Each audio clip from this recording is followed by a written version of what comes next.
Olá, sejam muito bem-vindas. Boa noite. É uma alegria imensa começar essa jornada aqui com vocês. Hoje a gente dá o primeiro passo para nossa aula 1 de um tema que pode transformar vidas, que é a autoconfiança. Muitas vezes nós mulheres enfrentamos desafios que nos fazem questionar o nosso valor, as nossas capacidades e até mesmo os nossos sonhos. Mas eu tô aqui para te lembrar que a confiança não é algo que a gente nasce, é algo que a gente constrói, dia após dia, com ações, escolhas e coragem de acreditar na gente mesma. Ao longo dessa aula, a gente vai explorar como cultivar essa força interna, não apenas para alcançar nossos objetivos, mas também para viver de forma plena e verdadeira. Preparem-se para se redescobrir e se empoderar. Eu sou Letícia Fernandes, eu sou administradora de empresas e eu atuo há mais de 20 anos no mercado corporativo. Então já passei por diversas empresas como Citibank, a Livelo, a Esfera e a Ambev. Eu também gosto de falar que eu sou além do meu trabalho. Eu sou mãe da Liz. A minha filha ela tem 4 anos. E eu consegui descobrir na Liz uma forma também de reaprender e também a ensinar. Então eu consigo combinar a minha maternidade com a paixão de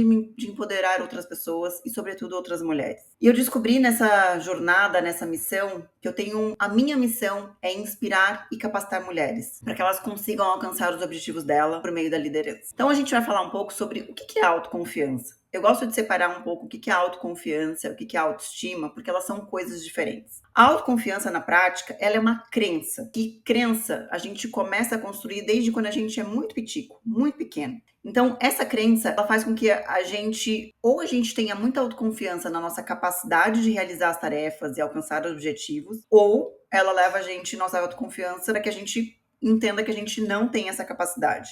Então, ela está ligada com a competência que a gente percebe sobre a gente mesmo em determinadas áreas da nossa vida. Já a autoestima, ela é uma avaliação mais emocional e subjetiva que a gente faz a gente mesmo. Ou seja, é como a gente se sente sobre quem a gente é, independente do que a gente faz e independente das nossas habilidades. Acho que na prática, como que a gente consegue exercitar a nossa autoconfiança? Eu sempre estimulo mulheres, sobretudo, para que elas consigam alcançar a voz e propagar a voz delas. Então, para você começar a praticar a sua autoconfiança, começa a dar opinião em reunião. Tem um tema. Você tem uma opinião formada sobre aquilo? Coloca para fora, fala sobre ela. Dê sugestões sobre o grupo de trabalho, em grupo de trabalho que você trabalha. Ou então você também pode propor ideias inovadoras para os seus líderes. Acho que o principal ponto é que quanto mais a gente vai falando, mais a gente vai adquirindo reforçando um pouco da nossa autoconfiança. Muitas vezes eu falo muito sobre isso, porque quando eu era lá analista, eu comecei a minha carreira, eu tinha medo, mas será que eu vou falar? Será que vão julgar? Será que tá certo? Será que tá errado? Então,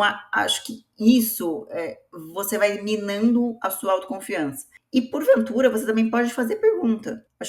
Acho que o meu senso de ser muito questionadora para querer entender me ajudou muito nessa questão da minha autoconfiança, porque eu começava a falar, não necessariamente todas as vezes eu era ouvida, mas acho que as mulheres também ela tem que fazer um pouco desse esforço para se sentir ouvida. Então acho que aqui a gente começa balizando qual é o tema, qual é a diferença entre autoconfiança e autoestima. Quais são as principais barreiras que a gente tem na nossa autoconfiança, sobretudo sobre as mulheres? É um pouco do que eu falei agora há pouquinho. A gente tem um pouco do medo de falhar, a gente tem medo de errar. Quando a gente ressignifica o que é o medo de falhar, o que é o medo de errar, e a gente vê o erro como uma oportunidade para aprender e para crescer, a gente muda a nossa forma como a gente enxerga. Então hoje eu falo muito isso com os meus times, com as pessoas que trabalham diretamente comigo. Primeiro que se a gente não errar, se a gente não tentar, a gente pode acertar ou não, a gente nunca vai saber qual seria o resultado. Eu falo isso também muito com a minha filha. Então, como eu disse, minha filha tem 4 anos, e acho que eu percebo muito, eu uso minha filha muito como um laboratório ali do ser humano. Eu vejo muito quando ela erra, ela se frustra. Isso é do ser humano, então imagina, ela não sabe ainda, não tem toda a formação, né? Então, acho que quando ela erra, eu vejo ela se frustrando, eu falo, filha, tá tudo bem errar. Eu acho que é isso que a gente tem que levar, sobretudo como mulher, a gente se permitir errar, a gente se permitir arriscar. Porque se a gente não se arrisca para errar ou acertar, a gente vai ficar sempre na nossa zona de conforto. Então eu te convido aqui a testar, a errar. A gente vai errar, mas uma hora a gente também vai acertar. Então acho que é um pouco sobre isso, da gente ver isso como muito mais uma oportunidade do que muito mais do que um erro. Acho que o segundo ponto que existe no mundo corporativo, existem com todas as pessoas, mas ele é uma coisa que é muito mais forte nas mulheres, que é a síndrome do impostor. O que é a síndrome do impostor? É aquela sensação de que você não merece o sucesso. Que você acaba atribuindo todo o seu sucesso para outra pessoa, para o acaso, para o seu líder, para o seu marido. E no final, a gente acaba não reconhecendo o nosso próprio mérito. Então é isso um pouco do que a síndrome do impostor ela traz. Ela afeta todos os profissionais, em todos os níveis, inclusive no CEO. E acho que tem uma outra barreira que é relacionada à autoconfiança. Acho que ainda mais hoje em dia, com as redes sociais, né, as pessoas mostrando a vida e colocando e gerando uma exposição excessiva, a gente começa a nos comparar com o outro. E quando a gente começa a comparar com o outro, sobretudo na rede social, a rede social ela é incrível. As pessoas têm as melhores vidas, elas têm os melhores maridos, elas têm as melhores casas, elas estão sempre muito bem, elas estão sempre viajando, mas porque acaba sendo uma vitrine, né? Então a gente, quando se depara com essa relação e olha, fala, nossa, como que a vida do outro é tão incrível e a minha eu vivo essa vida. Mas acho que o exercício não está em conseguir mudar o outro, em parar de... Enfim, você também pode parar de ficar olhando. Inclusive, eu tenho esse exercício, eu tenho uma limitação máxima ali de quantidade de minutos por dia que eu posso, né, olhar a rede social, porque também acho que é um pouco de perda de tempo. Não me agrega, mas enfim, esse é um tema para outro capítulo. Então, acho que além de você se comparar, acho que o que você pode fazer de exercício é não se comparar com o outro, se comparar com você mesmo. Eu gosto de usar um exemplo aqui, que é o CrossFit. Eu fiz CrossFit por alguns anos da minha vida. E no CrossFit, você tem um alto desafio, você tem que se desafiar para que você consiga subir carga, conseguir fazer exercício mais complexo. Então, isso é o treinamento. É dia após dia você treinar, você vai colocar carga, você vai conseguir fazer esses movimentos com um pouco mais de complexidade. Se eu olhasse para o colega do lado ou para a colega do lado e visse, putz, ela está colocando 50 quilos de cada lado, e eu quisesse fazer a mesma coisa, certamente eu teria algum tipo de fratura ou qualquer coisa que fosse danificar o meu corpo. Então, acho que aumentar as cargas, e eu uso o CrossFit com isso, tem que ser de acordo com o que você pode. Então, hoje eu tenho 5, eu posso colocar 5 de cada lado, então vou fazer 5 quilos de cada lado. Vai chegar um momento que eu vou conseguir fazer 50, mas se eu começo a me comparar muito com o outro, eu vou me gerando frustração. Porque ele consegue ou não. Então, eu preciso reconhecer o meu progresso. Então, se hoje eu consigo colocar 5, no mês que vem eu coloquei 10, cara, eu dobrei o meu peso. Então, é essa comparação que você precisa fazer e não a comparação com relação ao outro. A gente falando um pouco sobre síndrome do impostor, né? Quem aqui já sentiu que não era boa o suficiente, mesmo tendo evidências e resultados super claros? Então, de acordo com a pesquisa da International Journal da Behavior Science, 70% das pessoas sentem síndrome do impostor, já sentiram ou sentem síndrome do impostor em algum momento. Então é muito sobre isso, da gente achar que a gente não é suficiente, de achar que a gente não conseguiu conquistar tudo que a gente precisava conquistar, mesmo quando tem evidências claras de que você fez, de que você entregou, de que as coisas aconteceram com o seu esforço. Então acho que é um ponto de atenção que a gente precisa, sobretudo no mundo corporativo, de que a síndrome do impostor ela pode acometer todas as pessoas, mas tem uma predisposição para acontecer nas mulheres. Então, como que a gente combate a síndrome do impostor? Então, acho que tem 4 dicas aqui, informações importantes de como a gente pode fazer isso. Então, acho que o primeiro delas é a gente conseguir reconhecer as nossas conquistas. Como que a gente faz isso, né? Eu, particularmente, tenho aqui, toda vez que eu vou começar meu dia ou minha semana, eu tenho meu caderninho. Então, eu tenho um pouco de quais são os meus minha to-do list, que é a minha lista de coisas, de tarefas, que eu preciso fazer durante aquela semana. E eu vou te convidar a fazer esse exercício, porque ele é gratificante. Então, quando eu começo a semana, eu tenho, 5 coisas para fazer que são importantes para aquela semana. Quando chegou ao final da semana, ou no decorrer da semana, durante os dias, eu vou validando se aquelas coisas que eu me comprometi comigo mesmo, eu fui fazendo. E acreditem, quando eu tenho um item que eu vou lá e risco da lista, que eu consegui, isso dá um prazer, dá uma satisfação de que não, eu fiz uma tarefa. Então, acho que, e também celebrar, e falar, nossa, eu fiz isso aqui, foi o meu suor, a minha energia, isso te dá essa sensação de satisfação que é importante a gente ter no nosso dia a dia. Porque na nossa correria, dá feedback, acho que a gente acaba se esquecendo de todas as coisas que a gente faz e a gente também não celebra. Então, a primeira Primeira dica aqui é reconheça suas conquistas. Aqui eu coloquei para você manter um diário de sucesso, para você se lembrar regularmente de o que você fez, o que você realizou, qual foi a entrega, qual foi o impacto. É importante isso, você ter um diáriozinho ali que você consiga ir anotando todas essas entregas ou essas conquistas que você teve para celebrar. Aceite elogios. Eu vou confessar que esse eu aprendi com muita terapia agora há pouco tempo. Mas basicamente se você perceber, eu vou te convidar também para prestar atenção nisso, é que a gente não sabe receber feedback, principalmente as mulheres. Por que eu tô dizendo isso? Porque quando alguém vai falar, vou usar um exemplo. Ah, nossa, mas como você tá bonita? Ah, nossa, não, imagina, é que eu lavei meu cabelo hoje. Ou não, é que eu me maquiei. Então a gente minimiza o elogio para caber, sabe? E aí o que eu quero dizer é, a gente não precisa se minimizar. Aceita o feedback. Nossa, tô bonita. Nossa, obrigada. Eu fiquei muito mais feliz por isso, por ouvir isso hoje. Então, acho que em vez de minimizar, agradeça. Agradeça e ponto. E você vai conseguir ter um pouco mais isso vai fortalecer a sua autoconfiança. Isso vai fortalecer o que você faz.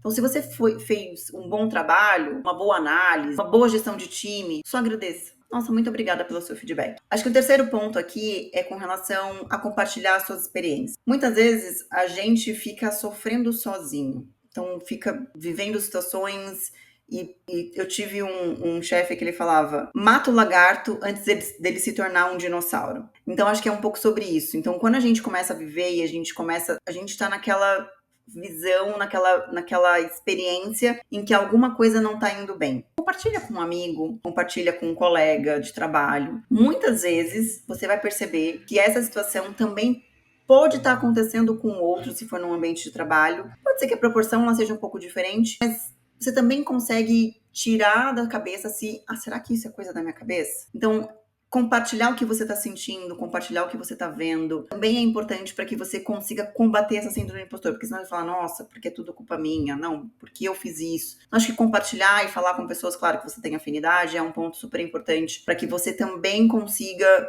normalizar o que é real, o que é coisa da sua cabeça. E acho que um quarto ponto aqui é para você buscar a mentoria. Acho que um mentor, ele consegue te oferecer uma outra perspectiva sobre uma mesma situação. Então, muitas vezes a gente fica remoendo essa situação que eu falei, e quando tem alguém que traz uma outra perspectiva, que te faz perguntas, pode ser que vocês cheguem na mesma conclusão, mas acho que é importante ter uma validação externa para você ver o quanto é coisa da sua cabeça e o quanto pode ser real. Bom, e nada mais importante do que você conseguir também identificar quais são as suas forças e suas fortalezas. Eu adoro fazer esse exercício porque ele nos tira de uma condição de ser refém para ser protagonista. O que é isso? A primeira coisa aqui, pra gente conseguir identificar quais são as nossas forças, é a gente fazer uma autorreflexão sobre o que a gente faz que é único. O que a gente faz que só a gente pode fazer, que ninguém faz melhor do que eu. Então, acho que tem coisas que a gente chama de talento, que são essas habilidades únicas, que você faz fácil, naturalmente bem. Não precisa fazer esforço. Tem outras coisas que não. Precisa fazer mais esforço para conseguir fazer. Mas todo ser humano, todo indivíduo vai ter uma coisa que ele vai fazer muito bem. E com você é a mesma coisa. O que é? Para refletir. O que é essa sua habilidade única? O que é que você faz muito, muito bem? Dado isso, o próximo passo é você pedir feedback. Pedir feedback ele é importante porque ele te traz outras visões sobre você. Então, tem uma visão do que você enxerga e tem uma visão do que o outro enxerga. Tem uma parte que vai ser muito... que vai se correlacionar. Tem uma outra parte que o outro enxerga que, eventualmente, você não consegue enxergar. Então, acho que é para isso que serve o feedback. Para você também ter percepções sobre o que são essas forças ocultas que você não está enxergando e você criando consciência. O feedback ele serve para que você tenha consciência sobre o que o outro enxerga e você não enxerga. Daí você vai trazer isso, então, isso aqui estava no meu inconsciente. Vou trazer para o consciente, vou pensar sobre isso e tá bom, se uma pessoa falou, 2 pessoas falaram, 3 pessoas falaram, tem alguma coisa que se conecta. Então, vale a pena você refletir nesse feedback para entender qual é a percepção do outro e o que você pode fazer para melhorar, para mudar, para ser, né, um ser humano melhor. Dado o feedback, acho que vale a pena, para combater um pouco a síndrome do impostor, da impostora, é que a gente avaliar na nossa história o que a gente fez que foi bem sucedido. Então, quando a gente olha, e muitas vezes eu já passei por isso, nossa, não, acho que eu não sei fazer isso, acho que eu não sou boa o suficiente para isso, que é um pouco desse pensamento que vem do síndrome do impostor. Quando você olha em retrospectiva e você fala, cara, mas eu fiz isso, eu tive esse feedback, eu consegui entregar isso, eu tenho isso que foi muito importante nessa empresa, você consegue fazer essa retrospectiva, isso te dá força para combater essa síndrome do impostor. Tem um outro ponto que, na verdade, ele é muito mais uma ferramenta de autoconhecimento, e eu sempre recomendo que faça, que são testes de personalidade. Então, tem a ferramenta do DISC, que eu já falei algumas vezes aqui na minha rede social. Eu gosto de saber um pouco do seu estilo de comunicação, o seu estilo de comunicação, entender o estilo de comunicação do outro. E tem o MBTI também, que ele traz muito essa questão de teste de personalidade. Ele te traz um relatório que te faz também refletir sobre esses insights, de quais são os seus pontos fortes, de quais são os seus pontos que você precisa desenvolver. Aqui eu vou trazer um pouco sobre algumas técnicas que são fáceis no dia a dia, para que você consiga desenvolver a sua autoconfiança. Então, são 4 técnicas práticas que a gente consegue fazer, assim, não vai tomar muito seu tempo. Então, a primeira é a prática no espelho. Quem nunca, né? Eu já fiz isso algumas vezes. Então, eu me lembro de quando eu ainda eu era analista, enfim, eu tinha que fazer apresentação para alguém importante, para um diretor, ou ele ia estar na sala, enfim. Nossa, isso me dava calafrio, a mão suava, eu ficava, não dormia à noite pensando na apresentação. E o que eu fazia, né? E ainda muito sem pensar no viés da técnica, mas acho que eu já colocava isso em prática de uma forma menos consciente, talvez, ali. Que era treinar no espelho. Então, quando eu pegava eu tenho que fazer essa apresentação. E a mulher, ela tem por uma questão de ser mulher de fato, ela tem uma autocobrança também mais elevada do que os homens. Então eu lembro que eu ficava muitas vezes treinando no espelho. Então eu pegava a apresentação e treinava no espelho, e falava e repetia. Prestava um pouco na atenção. Eu sou uma pessoa que gesticulo muito, falo muito com as mãos. É até uma coisa que eu preciso parar um pouco. Mas eu ficava treinando o que eu ia falar, que mensagem que eu quero passar com isso aqui. Eu falo muito uma questão sobre, so what? Então, você tá me dizendo tudo isso. O que isso quer dizer? Eu pensava também em contra-argumentações, mas pode ser que me pergunte isso. Então, eu tinha uma dose elevada de me preocupar e de treinar para que eu garantisse que no dia da apresentação eu estaria ok. Então, claro que você não precisa ir para esse extremo, mas acho que praticar no espelho, ou pegar um colega, fazer uma apresentação, acho que também isso aqui vale para que você consiga ter mais autoconfiança quando você vai fazer essas apresentações, ou algum tipo de treinamento, ou alguma coisa que você vai liderar. Tem o Diário da Gratidão.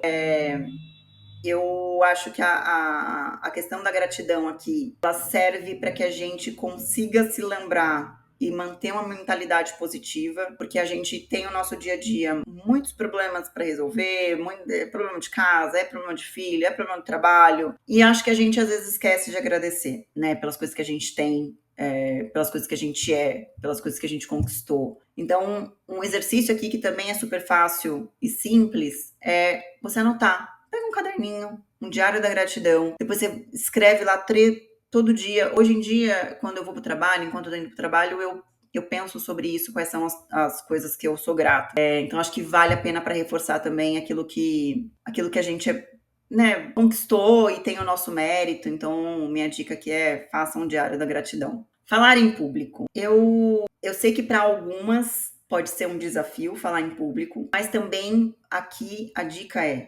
pratica, e uma hora você vai fazer bem. Tudo na vida. Então, tudo que você quer fazer, tudo que você precisa fazer, é só você fazer. Pode ser que você erre, pode ser que uma apresentação você vai falar uma coisa que não foi tão certa, não foi tão boa, mas é com os erros que a gente vai aprendendo. Tudo vai te levar para o mesmo caminho. Pratica, e você vai conseguir conquistar a autoconfiança. E desafios diários. Então, sabe o que eu falei da listinha de to-dos da semana? Faça isso para os desafios para você conseguir sair da sua zona de conforto de uma forma gradual. Então, eu sempre uso o exemplo da dieta, e o exemplo da dieta é muito bom. Não começa segunda-feira a dieta, não cortei carboidrato, cortei açúcar, cortei café, cortei tudo. Não começa assim. Começa no dia 1, vou cortar açúcar hoje. Por essa semana eu vou cortar açúcar por 3 dias. Faça pequenos desafios, porque quando você vai conseguindo conquistar e você sente essa satisfação da conquista, isso vai te impulsionando a continuar. Então, faça desafios diários. Então, você quer estudar, você quer ler um livro, leia um capítulo por dia, um capítulo por semana. e você vai aumentando e tendo essa... Porque você vai também tirando a autossabotagem que, em geral, existe na gente como ser humano. E aí tem essas técnicas, mas também tem um ponto que é importante agir, né? Então, foi o que eu falei, a prática vem da ação, vem de fazer, vem de fazer e errar. Então, você vai conseguir conquistar a confiança através da prática. Então, quanto mais você faz, mais confiante você se torna. O aprendizado constante. Cada experiência, seja ela positiva ou negativa, ela é uma oportunidade de crescimento. Abrace todas elas. Eu costumo dizer aqui, eu sempre gosto de fazer uma coisa diferente que eu nunca fiz. Né? Então, vou para um lugar que eu nunca conheci, vou saltar de paraquedas, eu vou fazer, já fiz canyoning em cachoeira, porque acho que isso você vai aprendendo com diferentes experiências, isso vai te ajudando no seu repertório. Então, faça uma coisa diferente. Sempre. E não tenha medo de errar, não tenha medo se isso vai dar certo, se vai dar errado. Só faça. Use o feedback como ferramenta, então busque feedback em cada ação que você faz. Então, eu costumo falar,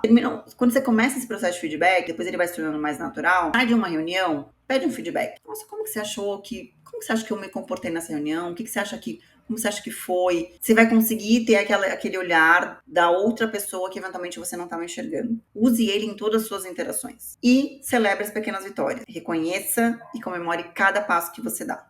Qual que é a linguagem corporal?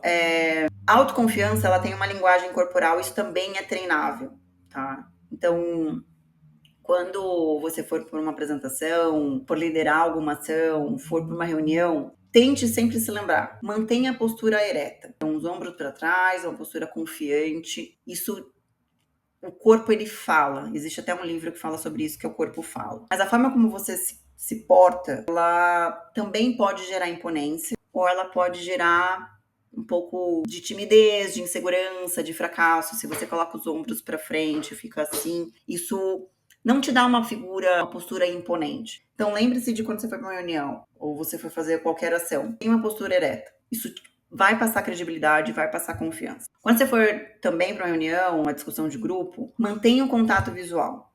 Então, o contato visual é importante porque ele demonstra segurança. Então, se é uma apresentação com muita gente, pega umas 2, 3 pessoas que você vai ter sempre contato visual para se manter confiante e firme. E gestos abertos, eu tô falando aqui, eu uso os gestos e eu abro o braço. Acho que isso demonstra que o meu corpo fala, mas quando você tá numa postura de braço fechado, pode parecer que você não está muito predisposto ou predisposta a ouvir o que o outro tem para dizer. Então, desarma. Fica com os gestos abertos. Esteja aberto para aquela relação. Qual é a relação da autoconfiança com a liderança? A autoconfiança, ela te ajuda em alguns aspectos relacionados à liderança. O primeiro é a tomada de decisão. Então, um líder, naturalmente, ele tem que tomar decisão. Seja fácil, seja difícil, é um pouco do dia a dia de um líder. Se você toma uma decisão, pensa no seu time, você tem um time, você não tá muito confiante naquela decisão, qual é a chance do seu time comprar essa decisão?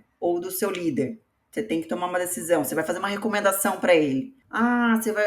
Não, mas poxa, veja bem, não tenho certeza se é a melhor decisão. Então, assim, avalie os cenários, vê quais são os prós e contras e toma uma decisão consciente. Isso vai te dar autoconfiança para defender essa escolha. É claro que você precisa ter todo um processo de ponderação de prós e contras para também não tomar uma decisão meio descabida, mas acho que o líder é um pouco do dia a dia do líder, né? Tomar essas decisões fazem parte do dia a dia da liderança. A inspiração. Né? Um líder, ele tem que inspirar. Já não tem mais aquela época de ser chefe. Acho que um líder, ele passa inspiração, ele inspira a confiança nas outras pessoas. E é isso que constrói credibilidade e confiança com o time. Então, a autoconfiança traz isso, né? Você conseguir ser inspiração para as outras pessoas. Ela também te ajuda com resiliência. Por que a autoconfiança te ajuda com a resiliência? Porque quando você tem um caminho a ser traçado, você sabe quem você é, o time que você tem, o que você tem para fazer, isso vai te fazer permanecer, não vai te fazer desistir. Então, quando você tem muita convicção, né, certeza sobre o caminho que precisa ser traçado, a resiliência, ela é quase que um plug que você precisa para conseguir alcançar esse resultado, porque adversidades vão acontecer pelo caminho, problemas vão acontecer pelo caminho, mas quando você tem essa confiança de que você definiu o seu planejamento, a sua confiança para esse caminho, a resiliência ela vem junto. Agora a gente vai falar um pouco sobre qual é a relação da autoconfiança, o quanto eu me sinto confiante comigo mesmo, com a liderança? Por que ter autoconfiança é importante para ser uma líder? Uma líder, ela toma decisão a todo tempo. Então, faz parte do job description de uma líder tomar decisões. É claro que tomada de decisão envolve você avaliar os cenários, entender quais são os prós e os contras,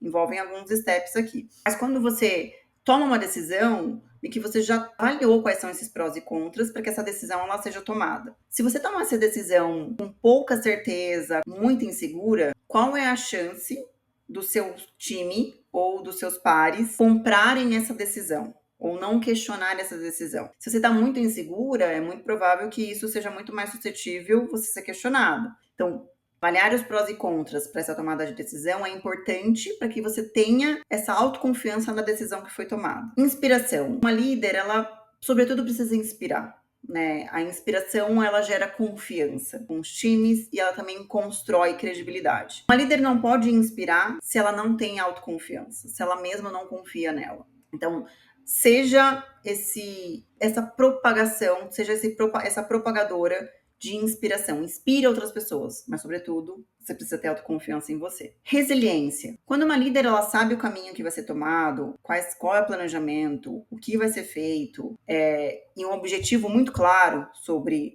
esse caminho que precisa ser percorrido, isso naturalmente você tem confiança sobre isso, sobre esse caminho, e ele vai te trazer essa resiliência de não desistir, de não parar no meio do caminho, porque você tem muito claro qual é o propósito, o que você está perseguindo, e a resiliência ela acaba vindo junto. E a inovação. Então, se você não tem o medo de errar ou de falar uma coisa que as pessoas não vão entender ou vão te julgar, vão te questionar, é pouco provável que você vai trazer para a mesa algum tipo de solução que seja inovadora, que seja fora da caixa. Por quê? Porque você vai ter medo de ser julgado, vai ter medo de ter falado alguma coisa que não era o certo. Então, a autoconfiança ela te ajuda também em ser muito mais propositiva, muito mais encorajada a pensar coisas que saem um pouco do status. E, infelizmente, a gente já vai chegar no final da nossa aula de hoje. Então, só um resuminho do que a gente discutiu, do que a gente falou hoje. Espero que você tenha gostado da nossa aula. É só um resumo de muitas coisas que tem no treinamento do Zero à Gerência. Mas o nosso resumo é: a autoconfiança ela é fundamental para o sucesso da mulher na liderança. Você precisa reconhecer suas forças e combater a síndrome da impostora. Celebre as suas conquistas sempre, não se esqueça. Celebrar é importante, faz parte do processo. A linguagem corporal, ela transmite confiança ou não. Ela pode também transmitir insegurança. Mas aqui a gente está trabalhando para que você consiga transmitir confiança e impacte positivamente a percepção dos outros. Quais são os próximos passos? A gente vai falar amanhã, na aula de amanhã, sobre plano de carreira. Então, na próxima aula, amanhã, nesse mesmo horário, a gente vai construir um plano de carreira super sólido e definir metas claras e estratégias para você conseguir alcançar. Então, a gente precisa ter um plano de carreira para saber qual é o caminho que a gente precisa percorrer. Qual que é o compromisso? Se compromete para continuar a sua jornada de autoconfiança. O seu potencial é ilimitado. Nunca se esqueça disso. E até amanhã.